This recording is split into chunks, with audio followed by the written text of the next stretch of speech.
Olá, alunos da terceira série. Eu sou o professor Fernando Tassoni e nesse vídeo eu vou fazer uma revisão dos conteúdos visando a avaliação específica de história. E para isso eu vou enfocar a crise do sistema colonial e as tentativas de emancipação, o período joanino e a política, aliás, a independência do Brasil, a política interna do primeiro reinado, a política externa do segundo reinado, a abdicação, e a gente vai falar também sobre a Revolução Industrial na Inglaterra.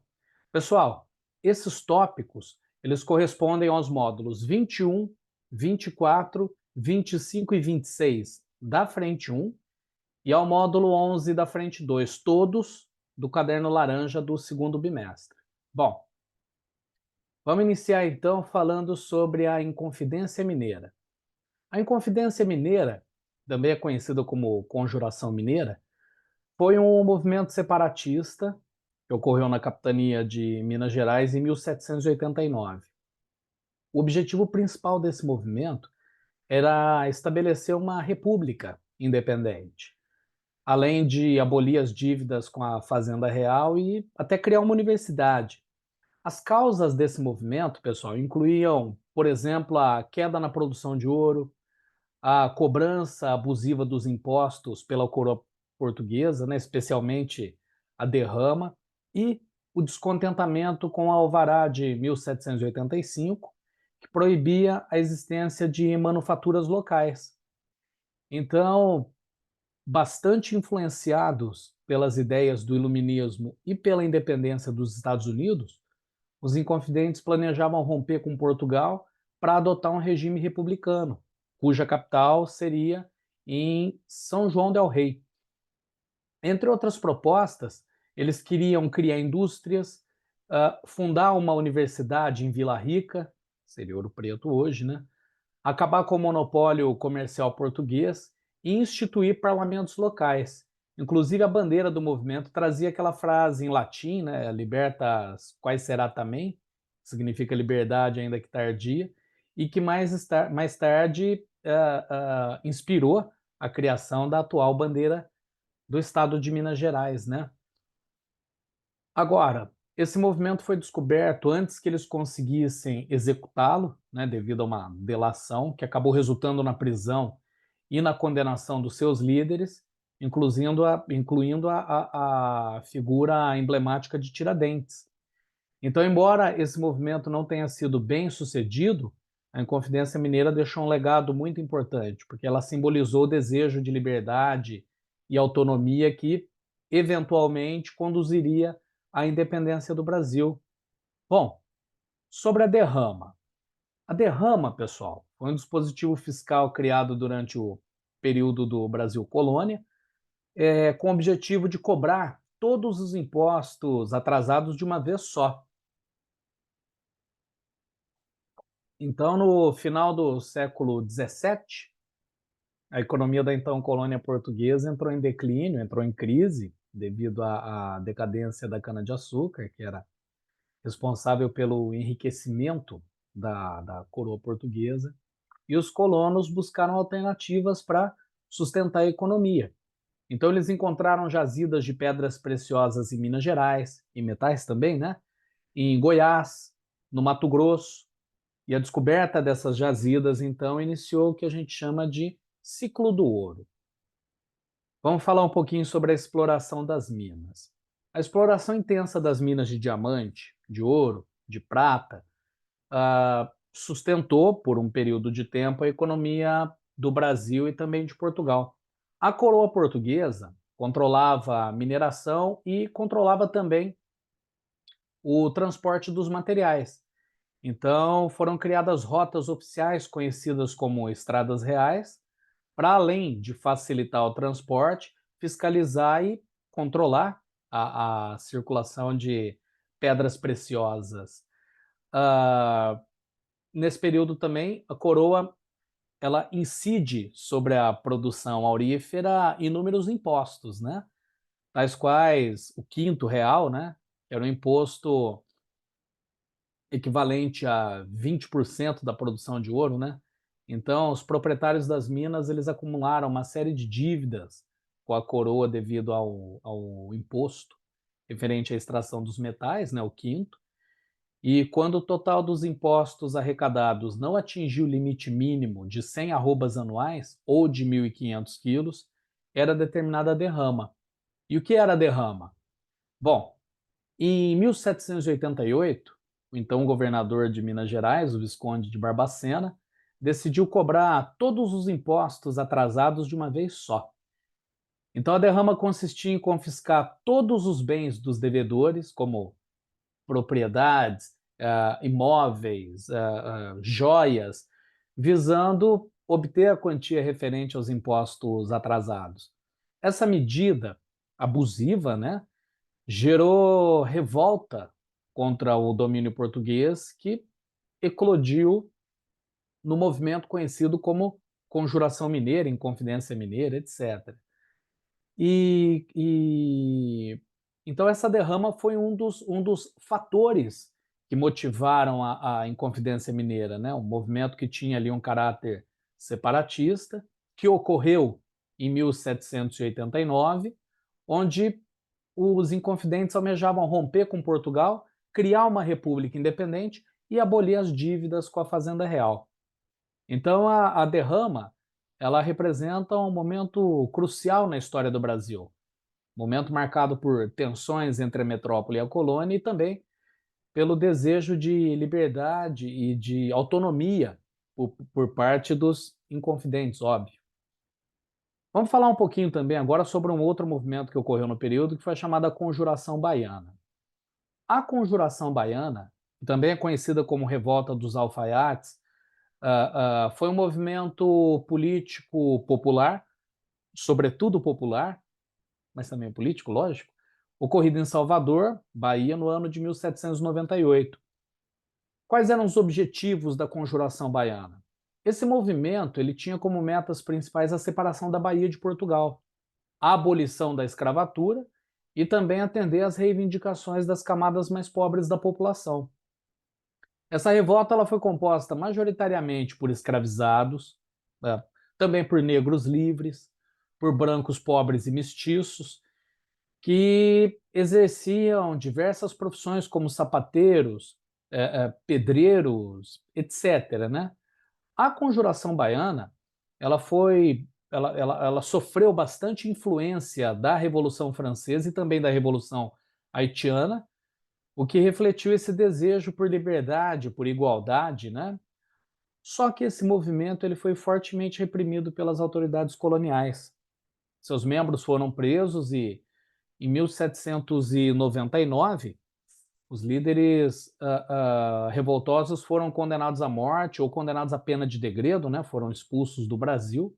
E entre os principais líderes estavam os alfaiates João de Deus e Manuel Faustino dos Santos Lira, além dos soldados Luiz Gonzaga das Virgens e Lucas Dantas.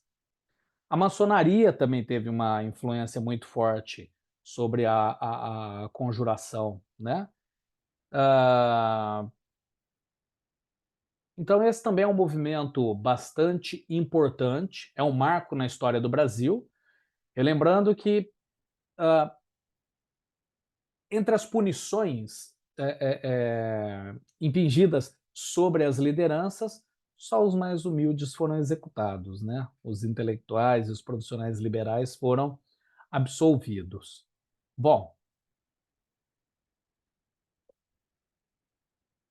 vamos falar agora um pouquinho sobre o período joanino. Pessoal, o período joanino e a independência do Brasil são capítulos fundamentais na história brasileira. E é um período marcado por uma série de eventos que transformaram o país de uma colônia para uma nação independente, né? Bom, o período joanino, ele começa no ano de 1808, termina no ano de 1821, e é o período que se refere à fase da história do Brasil quando a corte portuguesa, liderada pelo príncipe regente Dom João VI, se transferiu para o Brasil em 1808, fugindo, como vocês já sabem, das invasões napoleônicas em Portugal. A chegada da família real ao Rio de Janeiro trouxe mudanças significativas, como a abertura dos portos às nações amigas, o que beneficiou sobretudo a Inglaterra, e também o fim do pacto colonial. Instituições muito importantes foram criadas naquela época, como o Banco do Brasil, o Jardim Botânico, etc. Agora, no que consistia esse bloqueio continental decretado por Napoleão? Bom, o bloqueio continental ele foi um decreto de Napoleão Bonaparte, né, do ano de 1806, proibindo o comércio europeu com a Inglaterra. Só que Portugal era aliada dos ingleses e Portugal, por uma série de questões, se recusa a aderir ao bloqueio, o que gerou a invasão francesa, franco-espanhola, né, a Portugal e a subsequente transferência da corte portuguesa para o Brasil. Nesse período joanino, algumas medidas internas incluíram a promoção de manufaturas, a criação de faculdades, a construção de infraestruturas culturais, como bibliotecas, museus, etc. Né?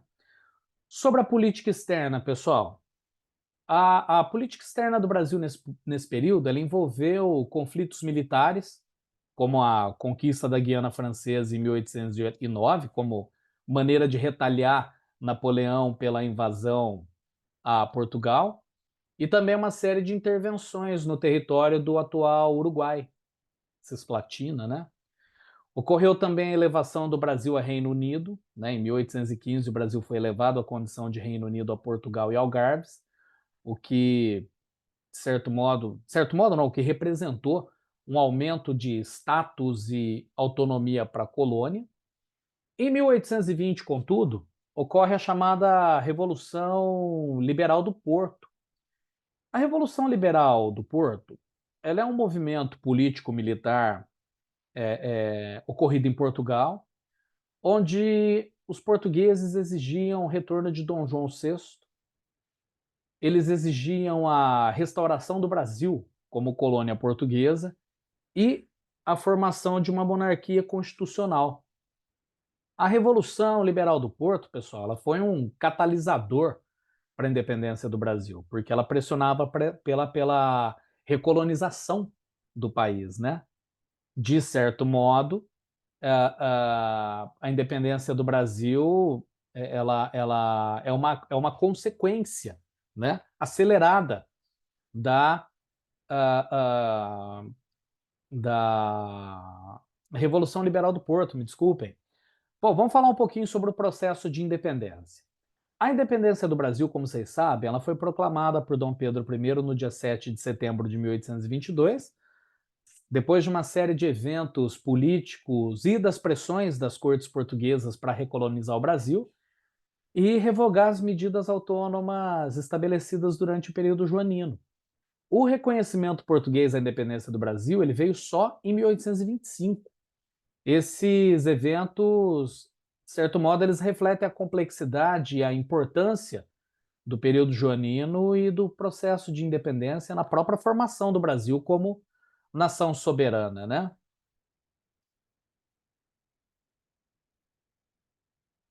Eu vou pedir desculpa para vocês pelas constantes interrupções, mas eu estava gripado, a minha garganta ainda está bem ruim, então hidratar as pregas vocais é indispensável nesse momento.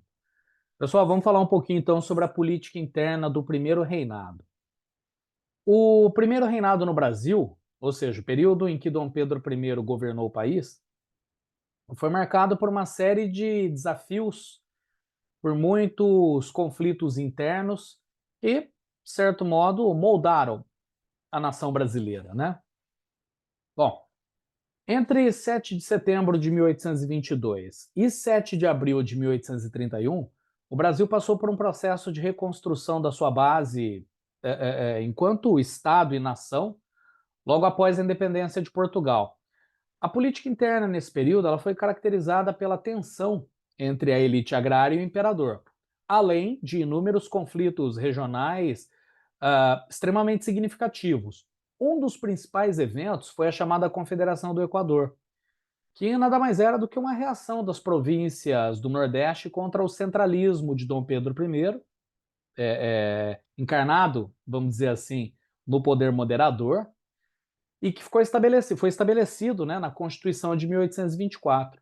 Essa confederação, ela exigia maior autonomia e chegou a declarar guerra ao Império, mas obviamente ela foi derrotada militarmente. Outro ponto de destaque foi a Guerra da Cisplatina, que resultou na perda do território da Cisplatina, que mais tarde viria a ser a República Oriental do Uruguai. Esse conflito aumentou demais os gastos financeiros do governo, então prejudicou muito a imagem de Dom Pedro. Economicamente, como vocês sabem, o Brasil enfrentava uma crise, né? E com a queda dos preços de exportação de produtos como açúcar, tabaco e algodão, a situação se complicou bastante. O café, nesse período, ele começava a se expandir, mas ainda não era suficiente para evitar a crise econômica. Bom, a Assembleia Constituinte de 1823 ela foi convocada com o objetivo de elaborar a primeira Constituição do Brasil independente. No entanto, só que as tensões entre os membros da Assembleia e o imperador Dom Pedro I levaram à dissolução, né, ao fechamento do Congresso, no que ficou conhecido como Noite da Agonia, né, em 12 de novembro de 1823. E o Congresso foi fechado porque esses conflitos entre Dom Pedro e os constituintes eles giravam em torno do grau de centralização do poder, né? E da manutenção dos privilégios também da elite agrária. Depois da dissolução da Assembleia, Dom Pedro I outorgou a Constituição de 1824, né? A Constituição finalmente ficou ao gosto do imperador, essa Constituição que foi elaborada por um Conselho de Estado, e que estabeleceu a divisão do governo em 4 poderes, incluindo o poder moderador, e instituiu também o voto censitário, ou seja, só as pessoas de maior poder aquisitivo é que poderiam votar naquele período. Essa Constituição de 1824, ela garantia a unidade territorial e a continuidade da monarquia hereditária, além de adotar o catolicismo como religião oficial do Estado. O poder moderador foi introduzido, né, nessa Constituição de 1824, era uma inovação política inspirada pelas ideias de um estadista francês chamado Benjamin Constant. Esse poder era de prerrogativa exclusiva do imperador e ele tinha como função, entre aspas, harmonizar os outros poderes, a saber, o executivo, o legislativo e o judiciário, garantindo, entre aspas, o equilíbrio e a estabilidade política. Então, o imperador podia nomear senadores, dissolver a Câmara dos Deputados e intervir em outros poderes para manter a ordem e a soberania do Estado. Na prática, Dom Pedro se torna um ditador, um totalitário, um absolutista. Esses elementos da Constituição de 1824 e do poder moderador foram fundamentais para a organização política do Brasil no período imperial. E refletiram também as tensões e os compromissos entre os diferentes grupos, as diferentes ideias e ideais políticos da época, enfim. Bom, culturalmente, pessoal, esse primeiro reinado foi um momento de busca por uma identidade, uma identidade própria, né? Com o início da política de imigração, a vinda de uma missão artística francesa para o Brasil, e, inegavelmente, isso contribuiu para o desenvolvimento cultural do país. Gente, em resumo, a política interna do primeiro reinado foi um período de formação e de consolidação do Estado brasileiro, marcado por disputas políticas, conflitos regionais, desafios econômicos, mas também por esforços para estabelecer uma identidade nacional única, independente, não é? Vamos falar agora um pouquinho sobre a política externa do primeiro reinado e também sobre a abdicação. Bom, a política externa do primeiro reinado do Brasil, sob o governo de Dom Pedro I, foi marcada por eventos muito significativos, que influenciaram tanto a posição internacional do país quanto a sua política interna também. Uma coisa não foge da outra, né? Como é que se deu o processo de reconhecimento da independência brasileira? Como vocês sabem, não basta um país se declarar independente, é necessário que a comunidade internacional reconheça esse país como independente.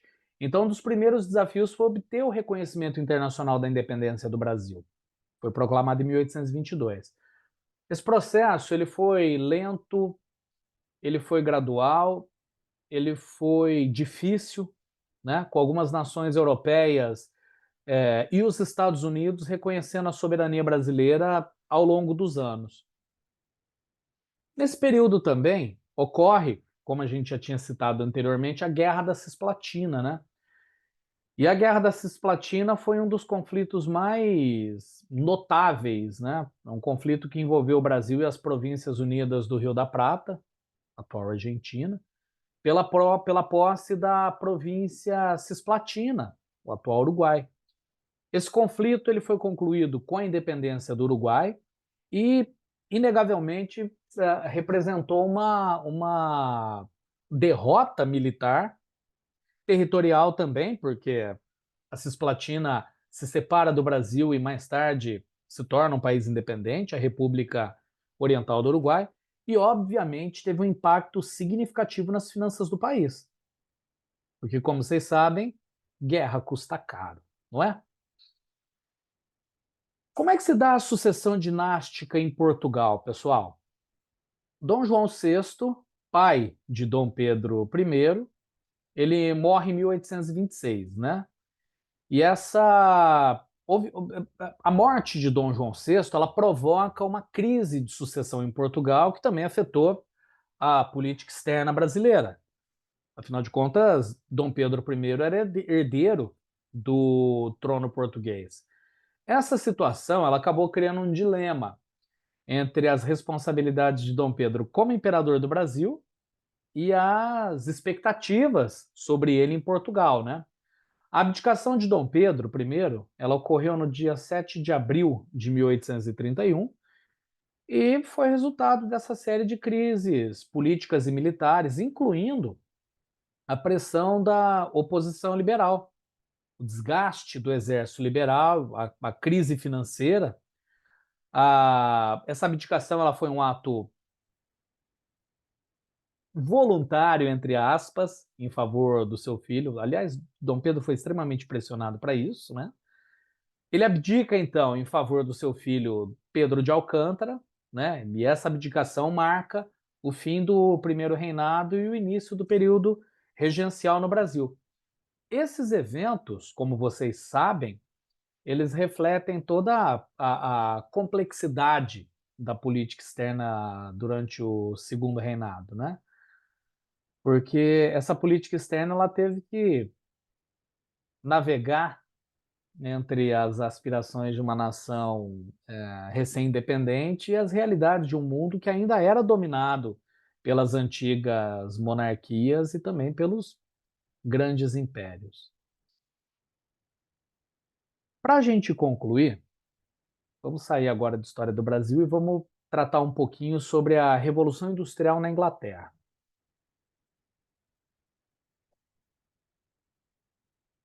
Bom, a primeira Revolução Industrial, como vocês sabem, ela começou no final do século XVIII, foi marcada pela transição da produção manual para a produção mecanizada, sobretudo com o uso de máquinas movidas a vapor. A Inglaterra ela foi o epicentro dessa transformação. E óbvio, essa transformação mais tarde ela se espalha por outras partes do mundo também. A introdução da máquina a vapor e a mecanização do trabalho têxtil foram algumas das principais inovações dessa época. Essa revolução também, de certo modo, acelerou o início da urbanização, porque com aquele processo de cercamentos, as pessoas acabaram migrando do campo para as cidades, né, em busca de trabalho nas fábricas, e, enfim, houve uma mudança social, cultural e econômica na Inglaterra durante aquele período. Vamos falar um pouquinho também sobre a segunda Revolução Industrial. A segunda Revolução Industrial, pessoal, foi iniciada na segunda metade do século XIX e ela é caracterizada pelo desenvolvimento da produção em massa, né, e pelo avanço tecnológico significativo. Nesse período, a eletricidade substitui o vapor como a principal fonte de energia e outras invenções surgiram, como telefone, telégrafo, o motor de combustão interna. Então, essas inovações revolucionaram, transformaram a comunicação, impactaram os transportes. A indústria química e a produção de aço também tiveram grandes avanços. Então, é um período onde houve um impulsionamento significativo da construção e também da produção. A terceira revolução industrial, também é conhecida como revolução informacional ou revolução digital, eu já ouvi esse termo, ela começa aproximadamente na segunda metade do século XX, de certo modo continua até hoje, né? Essa era é definida pela automação, pelo uso de computadores, de tecnologia de informação. Ah, enfim, ela é uma revolução também comunicacional, né? A internet e a tecnologia de redes, elas permitiram que as comunicações se globalizassem e se tornassem instantâneas. E a robótica, sobretudo a robótica avançada, transformou esses processos de produção, né? É, por conta da modernização também houve uma personalização em massa, né? O surgimento da produção just in time, que são características dessa revolução, que continua evoluindo, né? Algumas pessoas falam até em quarta revolução industrial, com desenvolvimento de inteligência artificial dentro da indústria, máquinas capazes de aprender, etc. Mas eu quero focar na primeira revolução industrial, né? Eu enfoquei a segunda e a terceira também apenas para a gente fazer um comparativo. Vamos voltar então para a primeira revolução industrial. A primeira revolução industrial foi um período de profundas transformações econômicas, sociais, tecnológicas também, né, que teve início na Inglaterra por volta de 1760 e que se estendeu até mais ou menos meados do século XIX. Esse movimento marcou a afirmação do capitalismo, a substituição da produção manufatureira pela produção maquinofaturada, e a gente vai fazer aqui um pequeno resumo, né, das principais características para vocês. Então, como vocês sabem, é um período onde surge a mecanização, ou seja, a substituição da mão de obra manufaturada artesanal pela maquinofatura, com destaque para a indústria têxtil, obviamente, né? A utilização em larga escala da energia a vapor, ou seja, o motor a vapor que, além de revolucionar a produção industrial, tem um impacto significativo também nos meios de transporte. Há uma modificação nas relações de trabalho, porque nesse período surge a divisão do trabalho e também o trabalho assalariado mais ou menos nos moldes como a gente conhece hoje, né? Há um desenvolvimento significativo da indústria têxtil, com máquinas de fiar, tiar mecânico e a própria máquina a vapor. E as principais consequências da Revolução Industrial foram, a gente pode abordar a urbanização, né? A concentração crescente da população nas cidades devido à demanda por mão de obra nas fábricas, as desigualdades, porque houve um aumento das disparidades econômicas entre a própria população inglesa e também disparidades políticas entre países industrializados e aqueles que permaneceram como fornecedores de matérias-primas, que vai descambar lá na Divisão Internacional do Trabalho moderna, né? A DIT. Impactos ambientais, como a desorganização da vida rural e os danos ao meio ambiente devido à industrialização, à emissão de poluentes, né? Ah,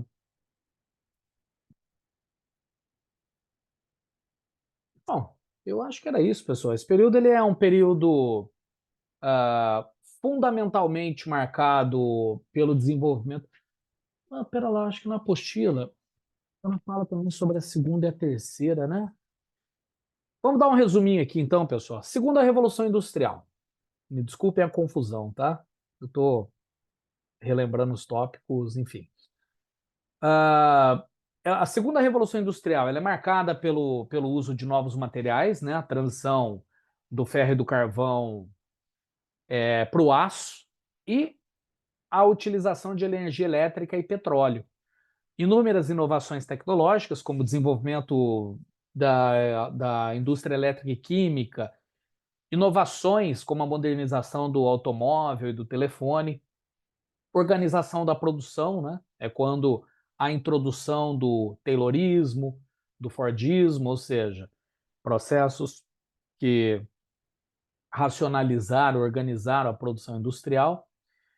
E a terceira revolução industrial já tinha enfocado com vocês, né? Ela é marcada pelo uso intensivo de eletrônica, pela globalização da economia e da cultura, e também pelo uso de novas fontes de energia, como energia nuclear. Novamente, pessoal, é um período fundamental para o desenvolvimento é um movimento, aliás, né, fundamental para o desenvolvimento das sociedades modernas, estabeleceu as bases para o avanço tecnológico e a configuração econômica global da maneira com que a gente conhece hoje. Estudem para a prova, a nossa avaliação será realizada nessa quarta-feira. Aproveitem esse resumo, porque eu acho que vai ser de grande serventia. E se porventura vocês precisarem de ajuda, podem fazer contato comigo pelo WhatsApp, enfim. Eu estou sempre à disposição de vocês. Boa noite, agora já são 10 da noite do dia 1º de junho de 2024. Fiquem bem e até a próxima. Valeu, tchau, tchau.